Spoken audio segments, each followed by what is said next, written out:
Hi, welcome to Tag Talk. This is a little bit of a different one. This is pre-recorded. Sorry, but I am off somewhere else. But we really wanted to get this episode in as soon as possible because, well, I'm Kiley. This is Haley. And have a special guest. I forgot to introduce us. This is Charlie. You guys, if you follow us on Twitter, you know that we are the Elite Girlies. We are probably the biggest Elite fans out there. So do you want to introduce yourself and talk a little bit about what you do? Yeah, so I'm Charlie. I work a lot with WrestlePurists and I do like my main stints over there. I've been a wrestling fan since I was like 5. Like that's like my earliest memories of it. And I found the Young Bucks when they were in TNA, when they were fucking Generation Me. Yeah. And I just kind of got invested and I've stuck along for the ride. And here we are. So you know something funny? I said the other week, and I think it was on Tag Talk the other week. I was like, I didn't realize that Generation Me was the Young Bucks until embarrassingly recently. Like it was like 2019. How? I don't know. Like I watched TNA at the time, and I knew Generation Me, and then when they became the Young Bucks, I like they're so different in my head. It just didn't click that they were the same, and then. I think they said in like an interview or something that their TNA run was bad and they didn't like it or whatever. And I was like, oh, that's Generation Me. So you thought that tag team just disappeared? I did. I thought maybe they broke up and like retired or something. I was like, I wonder what happened to them. Because in TNA, like that was a weird, period in TNA. It's plausible that they could have disappeared. I don't know. Honestly, yeah. A lot of guys in that era kind of did.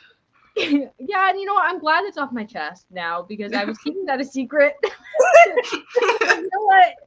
I'm proud of it. I eventually did figure it out. And, now here we are. And I feel like Generation Me is a fever dream. I don't think anyone ever talks about Generation Me. Someone should do a deep dive on Generation Me. Kiley, when I suggested that whenever this was last week or whenever, you were like, I don't think we should do that. You suggested it? A whole episode on Generation Me, and you were like, no. I don't remember that. I'm very sorry. I apologize. Calling you out. I know you're calling me out, but you know what? I feel like I deserved it that time. If I really did tell you that we shouldn't do that, then I feel like I deserved it. You did. There's proof. Run the tape back. Then running it is your own idea. Someone find the clip and, let us know. Also, someone still needs to clip Haley's Jungle Hook thing from a few weeks ago. We haven't talked about that. But, I mean, anyway, this episode, because we are the Elite Girlies, the experts on this subject matter, we're just going to talk about the Elite. It's going to be kind of an informal discussion. We're going to talk about some of our favorite memories like Generation Me, maybe some AEW stuff. I like Generation Me. You don't need to laugh at me. And our predictions for the future, because I don't know if you guys have been on Twitter or reading the dirt sheets, but it's contract season. And oh boy, is the Elite dominating that discussion. So we're going to talk about that too. It's going to be a lot of fun. But before we get into it, I just wanted to make sure I am not going to talk over everyone this episode. I am going to be fair and I'm going to give people the floor. So if either of you has, something that you want to start off with, you can. I don't want to step on your toes. Can't think of anything that I'd want to launch straight into. Kiley, give us a jumping point.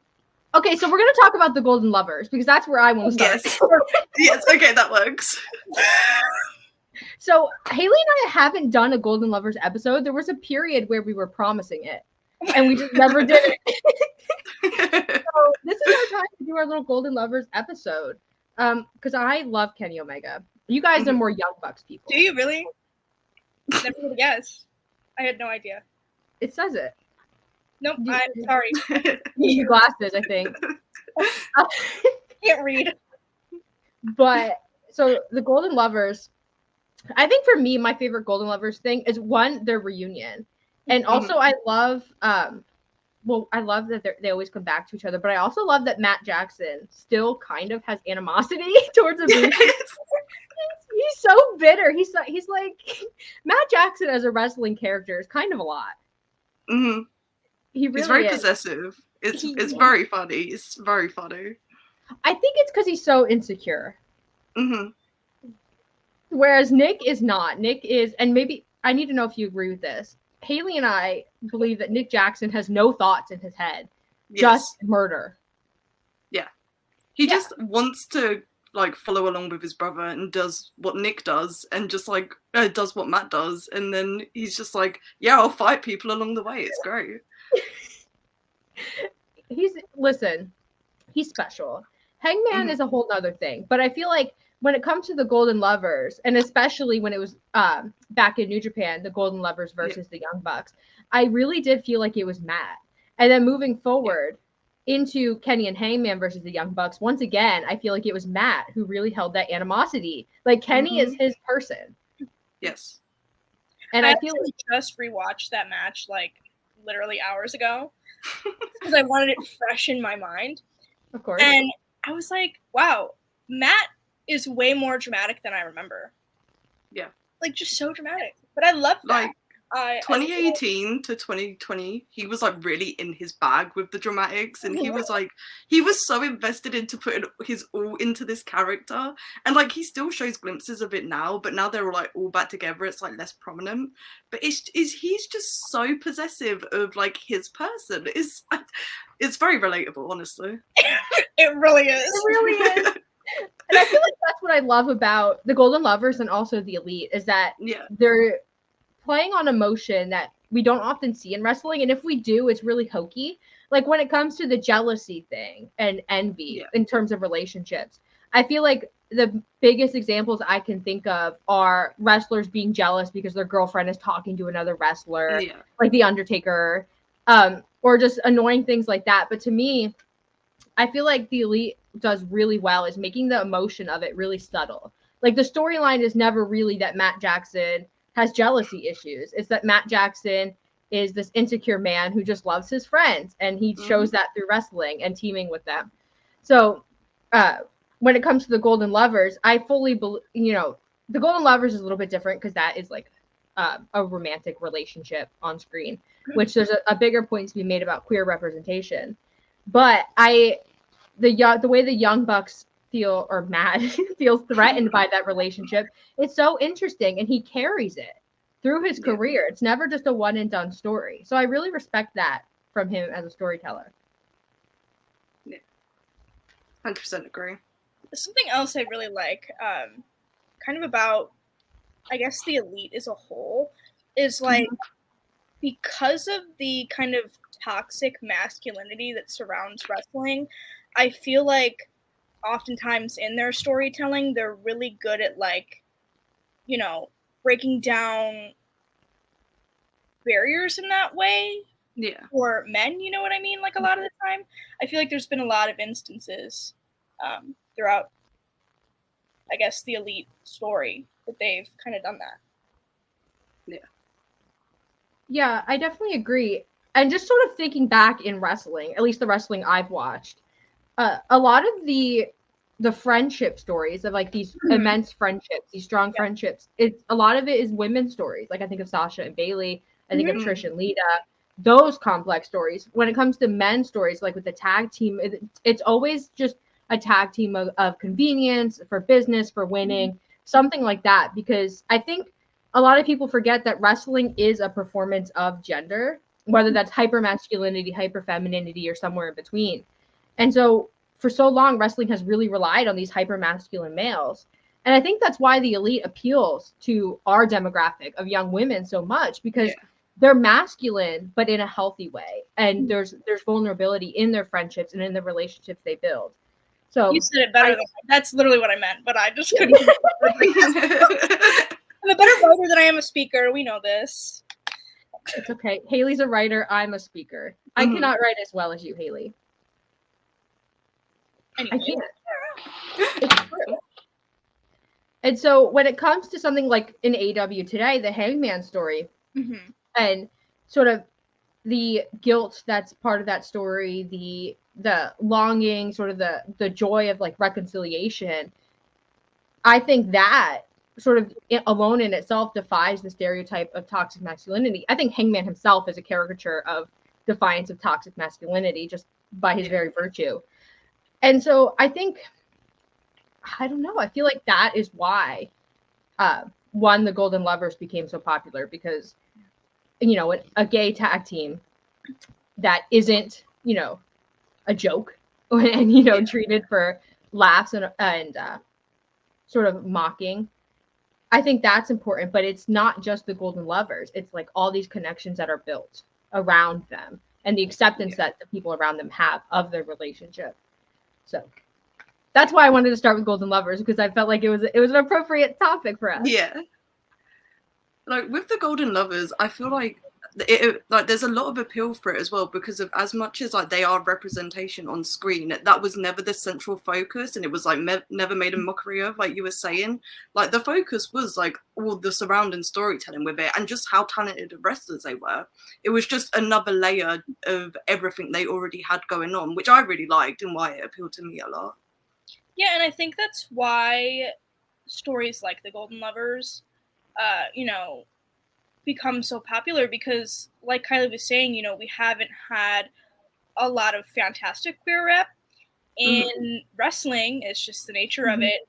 But you know, I feel like with the Golden Lovers, kind of like what Charlie was saying, it's not the central focus. Like, it's kind of there and everybody knows it's there and it has time to breathe, but it's not like, hey, we're gay, and it's not like a really mocky thing. You know what I mean? Yeah. And I feel like that's because there's an element of realness to it. It's not a performed relationship. Like, you can believe as a fan that this is a real relationship and something plausible that could happen. And I think Coda and Kenny, to their credit, when it comes to doing press and doing all those sort of things, they really do carry that with them.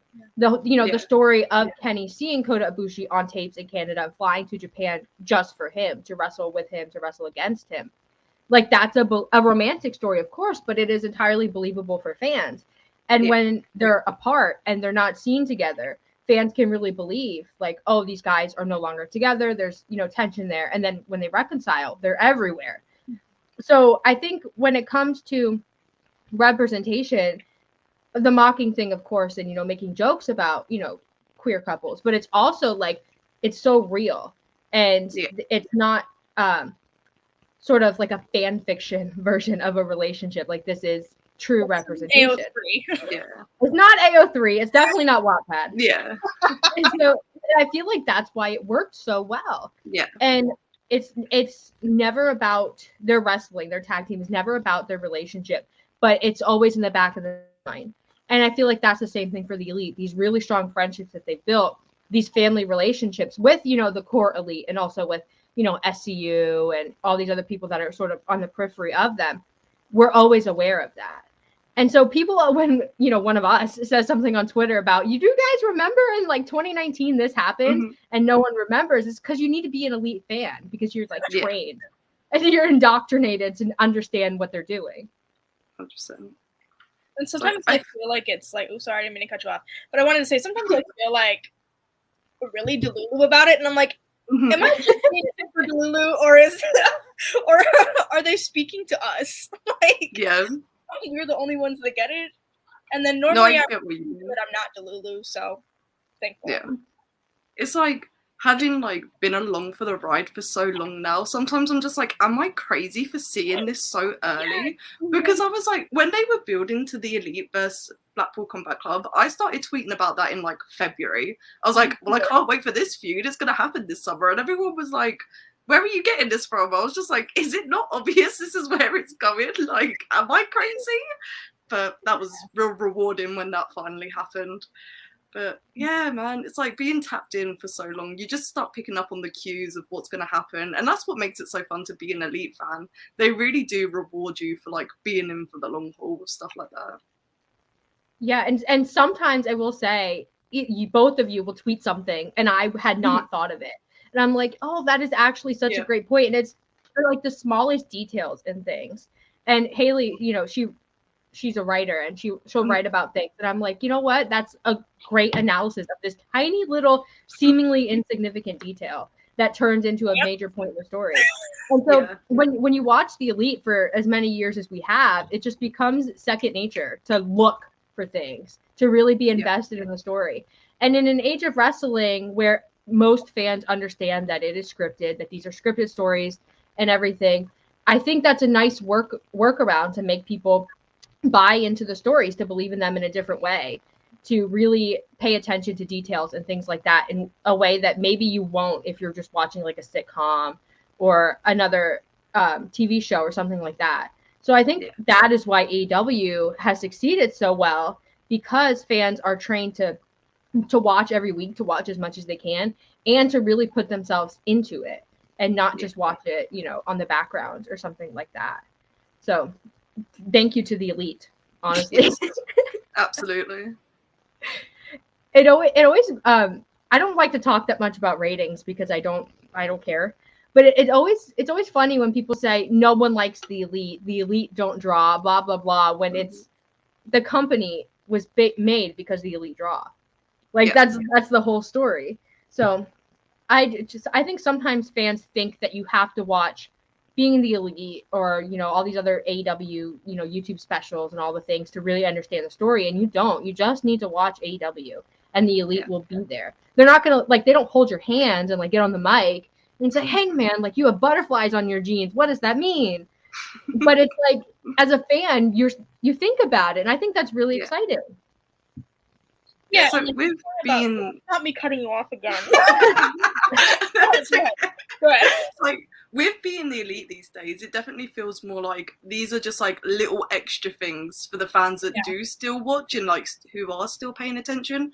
Like, because at the moment they're just doing like their little contract jokes, and we'll get into all of that later because of they've been doing that for a few weeks now, and it gets a little bit stressful. But it's definitely not a case of you have to watch Being the Elite to understand any of the story, because they tell it so well on TV. Yeah, and that's what I was gonna say. Like, you definitely can watch it, and it adds like a little bit more context for people, you know, that are following the story that closely, but you don't really need to. Yeah. And I also feel like, I think when it comes to Being the Elite, especially in the last couple of years, there's been an effort to really showcase other people and not so much the Elite. I think in the last couple of months it's been curtailed a bit because of the Hangman story and the need for space for storytelling. But it's definitely a vehicle to add to stories that aren't heavily featured on Dynamite, stories that were featured on Dark, which, you know, RIP Dark, RIP Elevation. So it's just like a little bit of a selfless thing. And I think when it comes to Being the Elite, there's an element of fatigue there. I think, you know, towards, I would say even like All Out last year, you could tell that people, you know, filming was getting difficult. Even the Dark Order, like just having to do it every week to get that story out there. But I think this little rise of Being the Elite, probably because of the Hangman story, has really been great to watch. Like seeing Hangman back in the locker room with the Elite, interacting with them, seeing, you know, Kenny coming in and out, and that subtle storytelling of Kenny being out and abroad wherever he went. It's still up for debate. But I think it really brings me back to the early days of AEW and before AEW, when it was these central characters of the Elite. And sure, you know, it's skits and it's, you know, acting and so on. But it's like the same thing as, you know, we talked about the Golden Lovers. It's like fans can buy into it and believe that this is something that could happen in the locker room. So I really do think Being the Elite, I think most people should watch it. And if you're not a fan of the Elite, I feel like if you watch Being the Elite, you will be. Like, you'll get it. That's what, I mean. Yeah. Haley, were you going to say something? No. I was going to cut you off, and I looked over and you were like, Because I keep cutting everybody off and I feel really bad. So okay. Wait for my turn. Maybe we should have like on Zoom where like you raise your hands. Just like, I have a point. Or if Haley cut you off, just steamroll over her. Just keep going. That's the rule that we'll do. When I want to talk, I'll just go. My little John. Perfect. That's how we'll do it. That way, no one gets cut off and we all have our turn.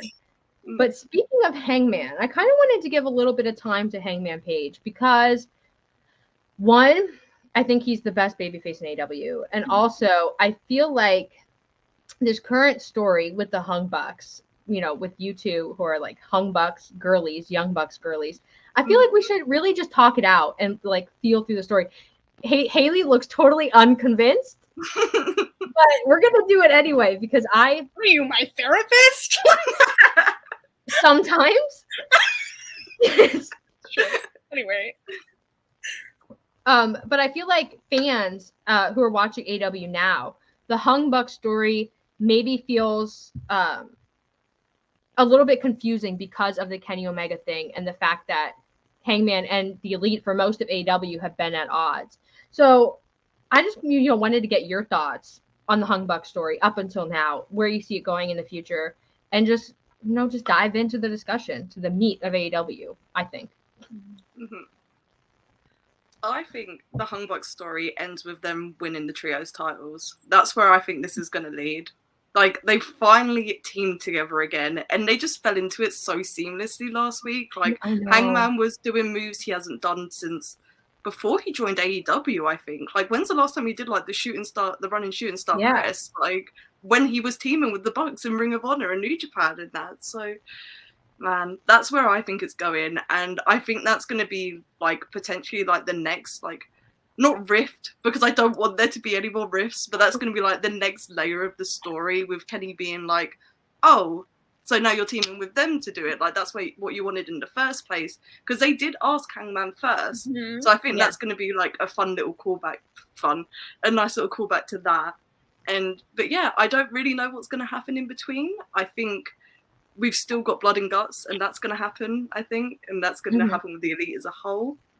But I really do think the Hung Bucks are going to, like, form a solid trio within the Elite, and that's where they're going to end up. They're going to end up winning the belts back. And I think that would be a good way, like, if Kenny wanted to trail off and do either single stuff, or, if Kota comes in and he, like, does stuff with that, I think that would be a good way to kind of split that off, too, because Kiley and I have talked about it on Tag Talk before, but like you said, the Hung Buck stuff just feels so natural. And it's like, well, where does Kenny kind of fit into that? Like, he's kind of not an outlier, but he's kind of just there, Yeah. Like, it never really feels like the Elite found the perfect balance with both Kenny and Hangman being there at the same time. Mm-hmm. Like, it all comes down to Matt doesn't know how to balance himself properly. And that's what ends up causing rifts. Like, that's, like, kind of what drove Hangman away in the first place, because he felt like he was being ignored by the Bucks. And, it's just, I hope that because of that, they're very obviously avoiding titles at the moment because of, like, going after the gold is what causes a lot of issues for them. So it'll be very interested to see when they start bringing that back in, and whether that starts with, like, because Kenny's got the match against Vikingo in July, whether that's where it all starts. So I'm interested to see what happens when they start going after gold, especially on, like, the AEW side. Yeah, and I definitely think on this week's BTE with, the Young Bucks and Hangman and Kenny, there's, like, a physical distance between them in the way that it's framed. And also, Kenny definitely seems very confused by the camaraderie between the Hung Bucks. Even though he's forgiven Hangman, I think there's still that element of Matt Jackson style envy. Like, he's upset that this is happening and he doesn't know how to handle it. And we still don't know where he went off when he did whatever he was doing. Maybe he was in Japan, maybe he wasn't. But I definitely think Kenny, especially at this stage in his career, there's uncertainty there that Kenny Omega hasn't had in a long time. Like, he was world champion, he was tag champion, he's trios, he's done everything at AEW, and now it's like, what now? Well, I have my family, but my family is doing this other thing that I can't be part of just by rule. And so I think Kenny doing single stuff presents an interesting opportunity for them. Either, I don't want to cause a rift between the Elite, but I definitely think that conflict is unavoidable in a sense. And I definitely think this story is going to carry them for, like, months. I think it'll be a long time until we see Kenny in that position. But just, like, the gentle teases of this conflict between Matt Jackson and Kenny Omega and Kenny and Hangman. Not so much Nick because, he's just there, no brain cells. But I definitely think it's really, really interesting. And it all culminates in this like multi-layered story that they've been telling for years and years and years. Even without Hangman, the Matt and Kenny story is a decade old. Like this is something that they've really been building and that they've, been fortunate enough to continue in AEW on such a big screen. But the Hung Bucks, I hadn't thought about them winning the trios titles, but just thinking about it now, I think that's the only way to go. Just putting them in that spot, having them win the trios titles, and you could have Kenny being upset at them. You could have, Matt Jackson or Hangman being upset. You could do so much with that. And also, if they beat the House of Black, that's a great match for us. So, well, and also, with the stuff with the Dark Order, and how upset Hangman was when he couldn't, help them win the trios titles last year, and like now all this stuff with TE with them, that'd be a really interesting first feud. 100% agree. Yeah, that's a really valid point. Especially Evil Uno's been tweeting a lot of stuff like, you do what you can. You can't control everything, just like depressing stuff. And especially with the Hung Bucks actually wearing like matching gear and looking like a cohesive unit, which I love the cowboy hats on the Young Bucks. Oh my god, it was so good. Like when that silhouette of them came on screen, I was like, oh my god, they finally did it. They looked so good. It was they're great hats, first of all, very stylish. I loved it. And just them conforming to Hangman and not Hangman dressed like a Young Buck, like the Young Bucks, their third normally does. Love it. I kind of need to see that now, though. Like Hangman in like Young Bucks gear would be very, very funny. Like I couldn't imagine him wrestling in sneakers. Like I don't know. Well, I had tweeted something. It was like cowboy boot, like sneakers, and I was like, Young Bucks should wear these. And got them, and it like the like style, but it's not a wrestling boot. Now I need it. That'd be so funny. Now you know what, we need to make it happen somehow. I don't know how we would do it, but we will influence them to wear those. And I feel like if they do like a pay-per-view or something, maybe they'll wear it then. As we're recording this, the Young Bucks are still not on Forbidden Door. I think my belief right now is that it could potentially be the Hung Bucks versus some variation of United Empire. Because it kind of makes sense, because that still ties them to Kenny, because obviously he's facing Ospreay, and we don't really know what's going on. Like, with like the Ospreay Omega story, that's definitely going on past Forbidden Door. Like, there's no way that it doesn't. So I think that they'll end up facing some variation of United Empire, like Carl Fletcher, Jeff Cobb, and maybe Henare or Greater Khan, something like that. We don't know if Davis is cleared yet, so. Yeah, well, and this is going up after Forbidden Door, so maybe you guys can help if we were right or not. Yeah, let us know. Let us know in the comments. But I definitely think, especially with the angle on last week's Dynamite, which for the audience who is now weeks in the future, basically there was a massive brawl with like everybody who was even remotely tied to the story. It was Eddie Kingston, Will Ospreay was there, Takeshita was there. And I definitely think they're trying to find a sensible way to tie in the Omega Ospreay feud into this Kenny Omega story that's happening within the Elite.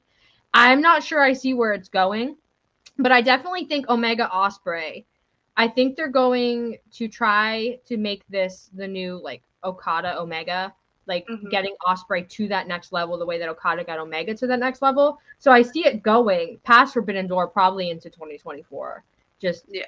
I think that feud is too good and the matches are too good that you really do have to milk it for all it's worth.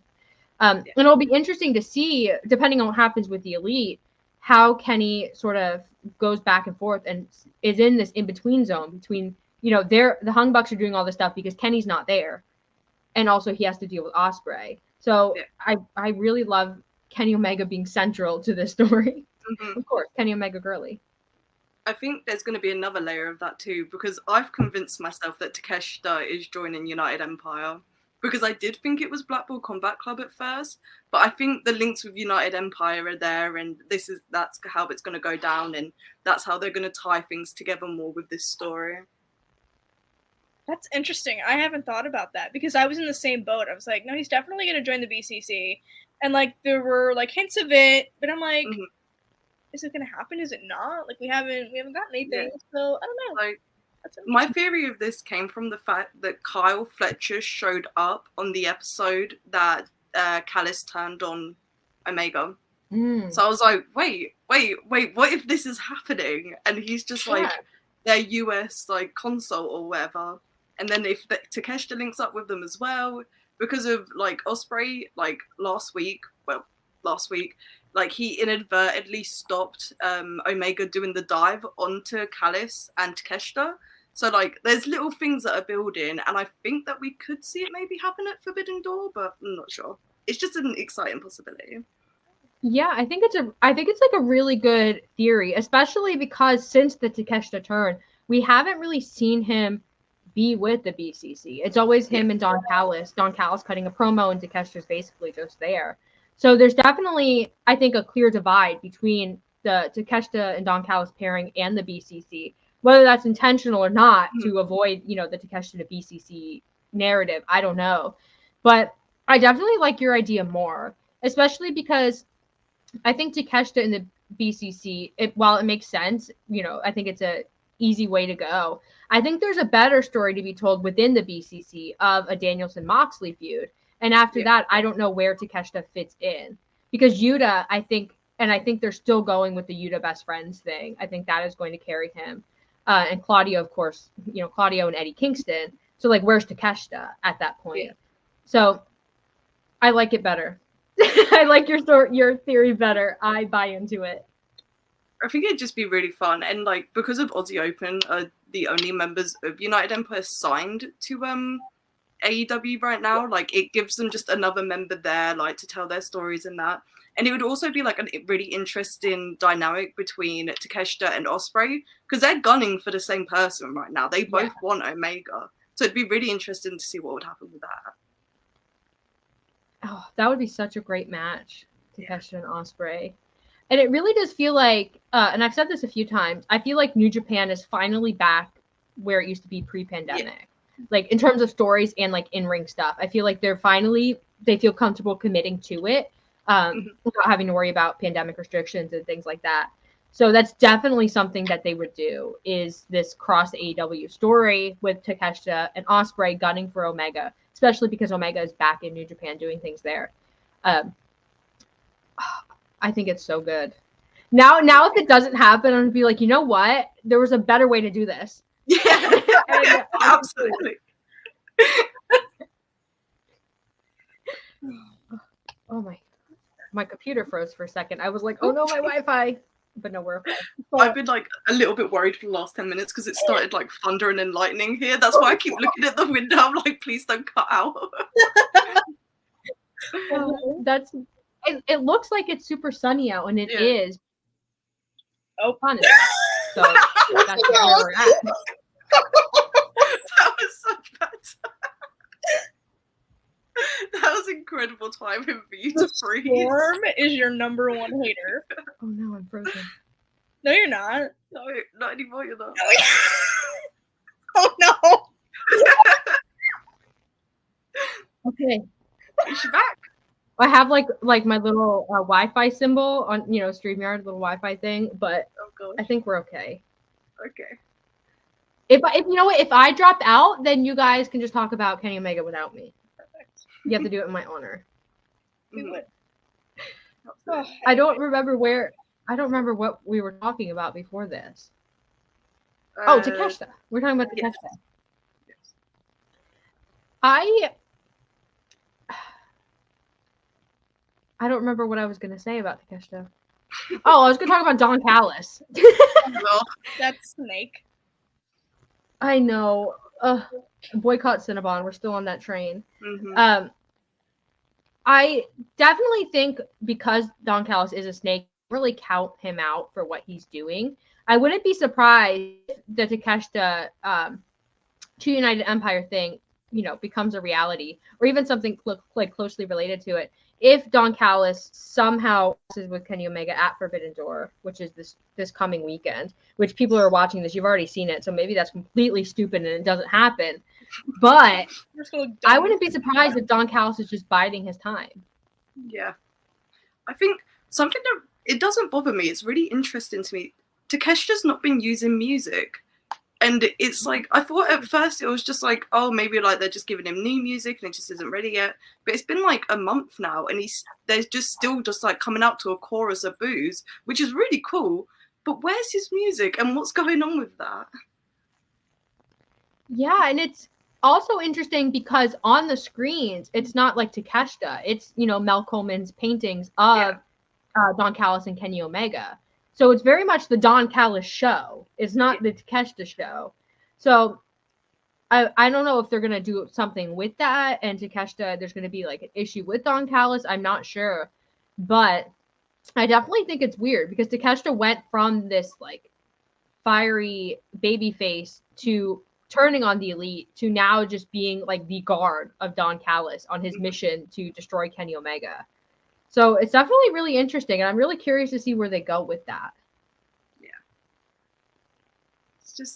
It's just been something that I've noticed, and no one really talks about the fact that he still doesn't have music. They just point out the Titantron and think it's funny, like, which it is. Like, he's still harping on this point with Kenny, but it's just like, what is going on with Takeshita right now beyond him just now being a heel? Like, that's what I'm interested in.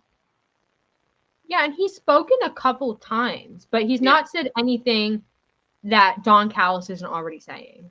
So I wouldn't be surprised if it's like a double agent situation where Takeshita is just biding his time to use Don Callis to get where he needs to be to challenge Kenny Omega or, challenge whoever. And that's where we're going with it. Because I don't think if you're Takeshita and you know the AEW fans like you and you can wrestle really well and you have this like storied career, I don't think, just character-wise, he would be okay with Don Callis hijacking his whole thing and just using him. So I wouldn't be surprised if it's a situation like that where he is just using Don Callis. That'd be a really interesting way to take it because of like Don Callis has never been on that side of a story like that. It's always Don Callis manipulating the people to get where he wants to go. So like having Takeshita be the one to do like the reversal of that would be really interesting. I think it would generate so much like love for Takeshita if he like suddenly turned on Callis. It'd be really interesting. Yeah, especially with how much the crowd hates Don Callis for turning on the Elite. The boos he gets is actually insane. Like, no, it's absurd. So I think that's like a good way to go, especially because I'm kind of like through with Don Callis being on my TV. Because I feel like that's a good way to get rid of him. Just like throw him out with the trash and let Takeshita have his shining moment. Whether that's beating Kenny Omega, beating Will Ospreay, whatever they decide to do with him, I think it's a good way to go. I think the Hung Bucks and the BCC, like moving forward, going, the matches they have on Dynamite, into Blood and Guts, whatever the path they take is, I think it's really interesting, sort of parallel-wise. The Elite are having these issues while the BCC are having issues with Eddie Kingston and Moxley, and Danielson hates Eddie Kingston, and there's the best friends are out there. So it's like a story of two families who are at war with each other, but they're also at war within. And that's, to me, Blood and Guts is going to be insane. I'm so excited for it. I'm just like waiting. I'm like, okay, when's Blood and Guts? Yeah, just waiting for the announcement at this point because like it's got to be coming. Like the way there's just like still building after Anarchy in the arena, and there's just still so many legs to this feud. I don't even think like Blood and Guts will be the end of it.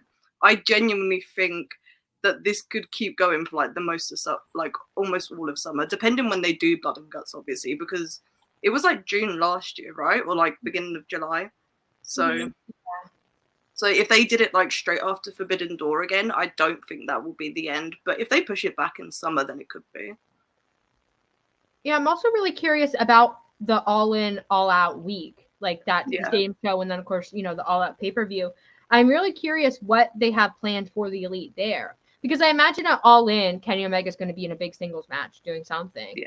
But then the turnaround is so fast. I don't know. One, I don't know how they're going to do that turnaround. And also the story, whatever they tell, is going to have to be done quickly or in a way like you can stretch it across those two shows. So I do see, the BCC and the Elite making it that far to that pay-per-view.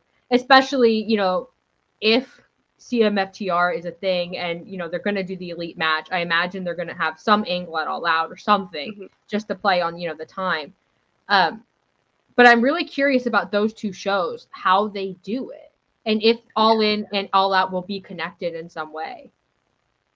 I think they've got to be, like, there's like what, a week between them. Like, if you were able, I think it'd be incredible if they were like able to build to like two completely separate pay-per-views without it being a detriment to one another. But I think it makes more sense. Like, they're just like two sides of the same coin for that week.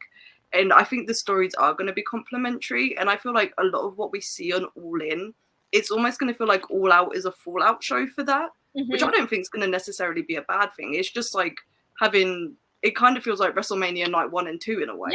It's just, there's so much storytelling going on this summer that they've just put two events close together and they're just telling a story that entire week.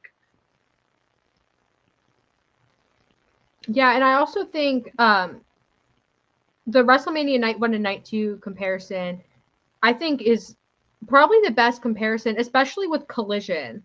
And, you know, as we're recording this, the brand split situation is not entirely clear because now CM Punk is going to be on Dynamite and the Elite aren't. I don't know what's going on.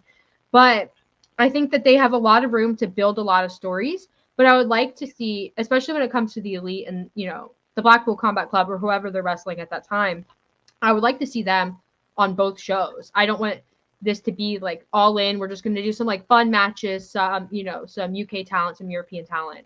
And that's just going to be a fun show. I want All In to be meaningful and carry into that week of TV and All Out so that we can make this a full week of pay-per-view story.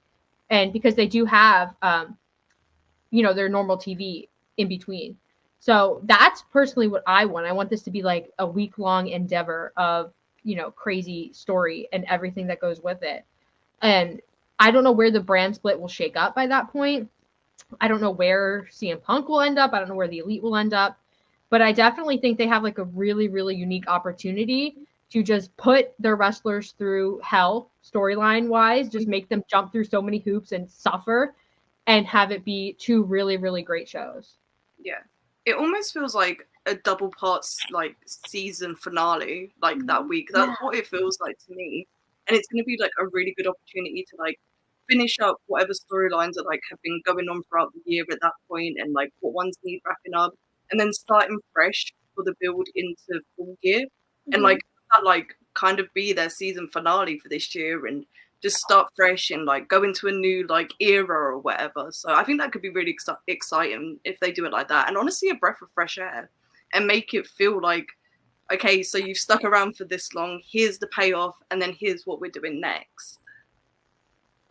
Yeah. And I definitely think, I think after Double or Nothing, Forbidden Door is going to be great, of course, because it's Forbidden Door and the matches that are already announced are incredible. But Double or Nothing, I think most people felt was kind of like a mid-AW pay-per-view. There were some issues with it. So they definitely, one, have the opportunity to redeem themselves with these two shows, but also to prove that they can do two pay-per-views back-to-back in, you know, a week and do two excellent, you know, really good pay-per-view of the year contending shows in, you know, back-to-back.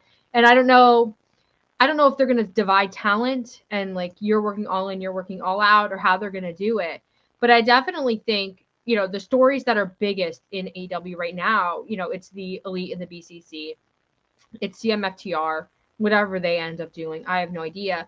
And this women's story with the Outcasts and the Originals. So there's so much they can do with there, especially when it comes to Jamie Hayter and her return, which I'm not saying is happening at All In, but, you know, probably.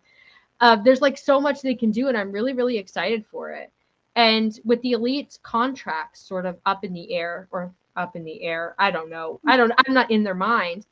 I feel like that, you know, that would be either a great way to start their new era at AW or a great send off, whatever they choose to do these really, really great shows and wrap up the story and do it really well. Haley, you looked very upset by what I just said. You said send off, and I was like, I don't want to think about that right now. Well, if the Elite went, I don't want to say they're going to WWE, but if they went somewhere else, wherever they ended up going, I have no doubt that they would do it together and that they would move as one. So you wouldn't have to worry about like Kenny being, I don't know, in A WWE. divorce. He's in A Japan divorce. and they're in WWE. Like, Being the Elite is just like split screen, like Zoom call. They just have Kenny sending in his little clips from Japan like they did in like 2017. I loved those when he was doing So the did G1. I. He's like, yeah, my Yeah. body's falling apart, but I'm running in the middle of Tokyo at night because that's what I do. I loved those. Such a fun era, but I don't want that again. I want him to just, because like Hangman, I know there was stuff with Hangman's contract as well, so it really is a all or nothing with them. It's just like all four of them re-sign or all four of them leave, and I know what I want to see. I want them all to stay, not just because I like AEW. It just feels like home for them now, and I really couldn't see them fit in perfectly anywhere else. Like Kenny, it's different. I feel like he could go back to New Japan, slot straight back in, and it would be perfect. There's so much he can do there. But like with the Hangman and the Bucks, it just feels like AEW is their company. Like I just can't see them fitting anywhere else perfectly. And especially because Hangman, like, he's only in his early 30s. Like, he's definitely got a lot longer than the rest of them do. So, you know, I feel like that's going to play a factor in his decision. But I also think that he is loyal to them and would stay. Yeah. So, And I also feel like when it comes to Hangman especially, Hangman really built his career in AEW. Prior to AEW, Hangman wasn't this world title contending babyface that everybody loved and adored. He was part of the Elite, but he was very much like a developing talent. And AEW is where he did that development. So I feel like Hangman is AEW. Like he is everything that personifies that movement. And that's why fans love him so much. And when it comes to the Young Bucks, I think the Young Bucks, I have no doubt that if they went to WWE, they'd be great because, you know, they're, you know, like HBK, then, you know, they can really lean into that. It would be whatever. It'd be fine. They could wrestle the Usos. Life would be fine. But I would like to see them stay in AEW, one, because I want to see them have that creative environment where they can do these stories that we've been talking about this whole episode. But also, if AEW fails to retain the Elite, especially since now Cody's gone as well, that kind of sours it for me a little. I'm not going to lie. Like, I'm always going to watch AEW and think about the Elite. Like, I can watch Collision and I can watch CM Punk and FTR and I can watch Miro, and that's fun wrestling. But AEW, you know, as a broader company, I feel like the Elite are so important to that because it's beyond in-ring. It's beyond all that stuff. It's like a whole style of wrestling and wrestling storytelling that they really innovated. And AEW, like, that's a big creative loss. Yeah. It would definitely feel like there's a massive gap in the company without them. I mean, like, that period of time where, like, Kenny and the Bucks were suspended still and Hangman just got injured and all four of them were, like, off screen for, like, weeks. It just didn't feel right. It was like, this is AEW, but it just feels like another wrestling company right now. Yeah. And, like, if they left, I feel like after, like, time, it wouldn't feel as different without them. But, like, it would be such a huge loss. It would take so much for AEW to keep a lot of faith for the fans, especially the fans that came in with the Elite, which is, like, a good chunk of the fan base. So, I don't know. I just feel like AEW losing them would be a huge hit, and it would take a lot for them to recover from it.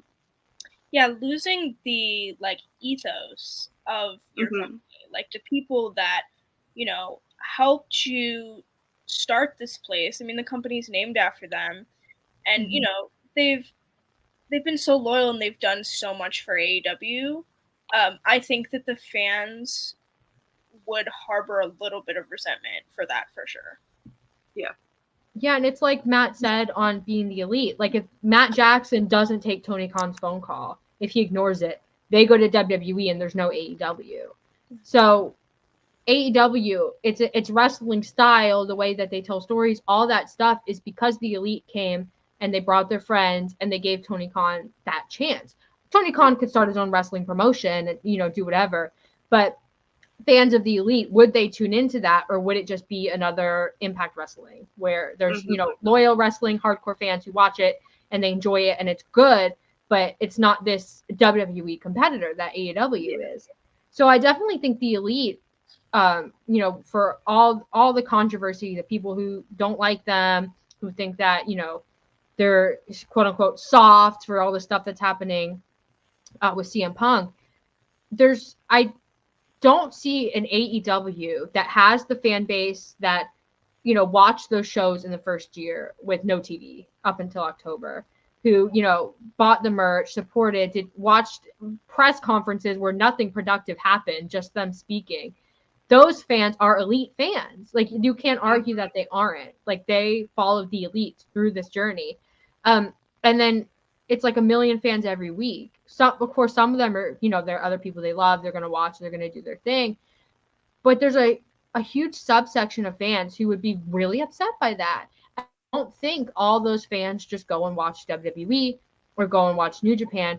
I think they just stop watching and they just wait. And like, that's something that, you know, we really need to consider as fans, but also AEW needs to consider as a business. Like, if you don't give the Elite, you know, I expect they're going to be offered a way bigger contract with more money. You're going to be offered, you know, whatever they want. But if you don't make that deal, like, wrestling fans are going to stop watching. Like, there's going to be nothing really that they can really buy into. And so then AEW really does become WCW again. Yeah. But I also think, like, you know, I don't know. Like, I think that they're going to resign and whatever. But yeah. You know, you have to think about it, like, at this stage in their careers, like, do they want to spend that much time away from their families, whether it's in WWE or New Japan or wherever? Like, you know, that's a tough schedule when you have, you know, growing families. Yeah. And like, I fully expect that if they sign, they're going to get multiple years. And some people are saying they should, you know, be demoted from EVP status because of the brawl out and everything. But I really do think having the Elite as central figures on the business side of things is super, super important. If not for what they can offer, just for optics of having them there and having them be in that role and, you know, in a strong position in the company. But I also feel like offering them, you know, coach roles or production roles or something like that, where their path from wrestling still in AEW is clear and AEW can retain them after, you know, their in-ring career is over. I think that's also important, something AEW needs to consider, because Kenny Omega himself is pushing 40. I don't think he has, you know, 10 years left in him. I don't think he's going to be Dustin Rhodes wrestling in his 50s. AEW needs to start thinking, how do we keep Kenny Omega after his in-ring career? Because Kenny Omega as a creative mind and as a wrestling mind is so important for a company with so many young people who keep signing so many young people, like kids in high school that they're just signing with AEW. Yeah. Kenny Omega is an asset, and so are the Young Bucks. And so, you know, Hangman has a lot longer, so he's fine. They need to have a game plan and having some kind of assurance as the Elite, having that assurance that, okay, when I retire from in-ring action, AEW is still going to take care of me and I'm going to do merch or I'm going to do coaching or whatever I end up doing. That's a big bargaining point that AEW can offer that WWE can't. And I think that culture and that the experience that they've had, that's why I think the Elite stay with AEW, not for in-ring stuff, but like this backstage stuff. I definitely think that's a good point. Like, I believe that they are going to re-sign, like, since it first came out that all their contracts were now coming up at the same time, I was like, well, they're all staying anyways. And then people, like, on Twitter especially, they had such a huge moment about it. They were just like, oh my God, what if the Elite leave? Like, there's a huge chance they could leave. And I was like, I never really saw it that way, because it just, maybe I'm naive for believing it. It just feels like they're so at home in AEW and there's still so much, like, for the company to offer them and them to offer the company. It just feels like this isn't like the time that their paths would like split off and they would go to do something different. So I don't know. I'm confident in the fact that they're sticking around and they're going to be here for a while. So, and the fact that they lean into it so hard on BT, social media and stuff, and they really like bring back their trolliness. Yeah, I definitely think it's just a ruse, and they're gonna stay for a long time.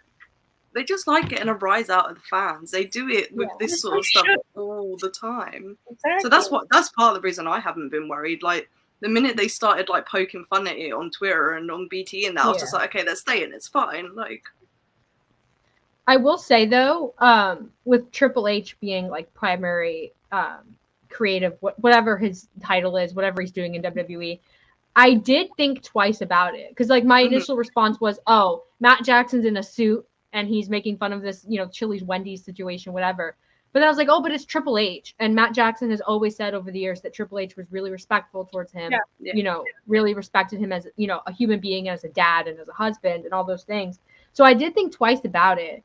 But at the end of the day, I don't think WWE, apart from maybe more money, I don't know, I don't think they can offer, especially the Young Bucks, what AEW can, just tag team wrestling wise. Yeah. Of course, the Usos match is there in the New Day, but when it comes to tag team wrestling, I think the Young Bucks in AEW, there's a way higher ceiling, and I don't think they've even met it. Yeah. I think they still have a lot to do, a lot of work they can do, and I don't see that in WWE. So that to me is like that. I mean, Kenny going to WWE, the AJ match is there, Seth Rollins is there, like he has a lot that he can do. But for the Young Bucks, I don't think it's the same situation. No. And you know what? We said it before, they'll stay together. Could you imagine them going to WWE, though, and getting split up? They would get split up. I know. They'd be on different brands, 100%. Oh. Well, they would be together. And then they'd be like, oh, surprise, we're doing like a post-Survivor Series draft or something. Mm-hmm. And Kenny would be on Raw, wrestling Seth Rollins like every week. And the Young Bucks would be like dressed up in clown suits or something. They'd get destroyed. Oh man, yeah. I just don't think creatively the Bucks in WWE is something that would ever work. Yeah. I think their wrestling style would be limited, like their character work would be like way watered down. It's just it wouldn't, like, not only wouldn't it feel right, it just wouldn't look right. That it wouldn't, like, I just can't imagine a Young Bucks in WWE that isn't just like a shadow of what they are in AEW. Like, they would never reach like those same ceilings. Like, yes, the Usos match would be good. Yes, like the New Day's match would be good. Like the Steen Jericho match. Like, but like beyond that, what is there for them really, other than a more grueling schedule? Yeah, and WWE's style is so specific too that they would really have to water down what they do in the ring. And no. Well, yeah, and I think there's a case to be made, like, especially because they've all been talking about retirement, that they would go to WWE just to get those dream matches out of the way and like do a year and then figure out after that. I could see that just because they want those matches in their catalog. When they retire, they have those memories. But I don't think it's a good system for them as family men. I don't think WWE, I mean, unless you did like a part-time schedule, I think that's too big of a commitment to, especially their kids are getting older, but they're at that age where, parents being involved is really, really important. And I don't see them, especially, with the close family that they have, committing to this schedule where you're on the road 5 days a week and you're wrestling all this time and you're always beat up and you can't play with your kids and all that sort of stuff. And maybe I'm wrong. Maybe they value the money that WWE offers and like that security it gives their children. I don't know. But I think they would become parodies of themselves in WWE. Yeah. Like they would be just, like I said, clowns. Like I don't see their characters. I don't see Matt Jackson being able to do this emotional storytelling in WWE. Yeah. Especially, I think they would immediately put them in with the Usos and they would get destroyed. Like I definitely see that happening. Kenny's a different situation. I think he would get the Cody treatment and, the star treatment and, the cool matches and everything. Even though Cody now, I don't know what he's doing. I was going to say, I don't know if I want him to get the Cody treatment. Yes. WrestleMania debut, all that fun stuff. But I definitely think they would really have to change their outlook on wrestling to be happy in WWE and, like, enjoy what they're doing. It's like with Matt as well, like his wife works for AEW. So what would even happen there? Like, would she leave as well? Like, how would that affect their family dynamics? Would he be able to commit to a WWE schedule with like Dana traveling with AEW still? Like, what would happen with that? That's actually like a valid point because like then what do you do with your kids? These aren't like, 16, 17-year-olds. These are little kids. So that you have to consider that. And the WWE, I mean, the exposure and the money you get from WWE, I don't think really makes that big of a difference. I don't know what AEW is offering them. I imagine it's something, kind of similar. But when it comes to the logistics of living your life in WWE, it's a lot harder than it is in AEW. So I see them staying in AEW for the foreseeable future. When they're old and retired, maybe they'll go be NXT coaches or something like that. but for right now, I definitely think for their final years in wrestling, I think AEW is where they want to do it. Yeah. Yeah. It's okay. like being able to say that you went your whole wrestling career without like properly working in WWE and you're still as successful as you are. Yeah. There's not a lot of people that can do it. So I feel like that is something that would have a lot of appeal for them. That's also a really good point and something I hadn't considered. They do love to brag about themselves. Mm-hmm. So yeah, I do. So it's like the ego is also there. You have to consider the ego. So, yeah. I see them stay. I think we're all in agreement that they'll probably stay in AEW. And watch, by the time this goes up, there'll be a report from Sean Ross Sapp and Mike Johnson and all these people that they're leaving. That's just how it'll go. Yeah. Imagine the day before this goes up, it's just like the Young Bucks and Kenny Omega are not re-signed. Be like, wow. And I'm like, so 20 minutes. 20 minutes of our episode is just not good. Stop. You just fade to black. It's just rest in peace, the Elite at the end. Rest in peace, the Elite. Oh, I hope that doesn't happen. Yeah, me too. I mean, between the three of us, if someone had a reasonable theory for the Elite to WWE, it would be one of us, and none of us did. So, I think we're safe. Yeah, I think fingers crossed. Fingers crossed. So, we are past an hour, so I just wanted to kind of give you guys the floor if there's anything you wanted to talk about and bring up. If you have any closing thoughts you want to give, the floor is yours. I'm just excited that there's still so much for the Elite to do right now, and there's still such a central focus of wrestling in AEW, and with crossover shows too, because the Elite are the reason that I'm still a wrestling fan, and the Young Bucks and Kenny and Hangman, that's what kept me invested, and why I stuck around, and why I was invested in AEW from the minute it started, and All In, the first All In and all of that. That's why I am a wrestling fan, and why I get to do things like this now. If they had never done what they had done, I probably wouldn't even watch wrestling anymore. So I'm just glad that they're still around and they do what they do, honestly. Haley, are you okay? I was about to cough and I didn't want to cough while she was talking, so I had to. I was worried about you. But yeah, I agree with Charlie. Honestly, this show wouldn't exist without, the Elite and our love of tag team wrestling and how much we really bonded, over our love of these stories. So yeah, I owe a lot to the Elite for where I am too, in wrestling media and just in my place with wrestling, because I've fallen out with it and come back to it so many times at this point. It's disgusting. But it's a long haul now, so that. And I feel like a lot of people are in that same boat.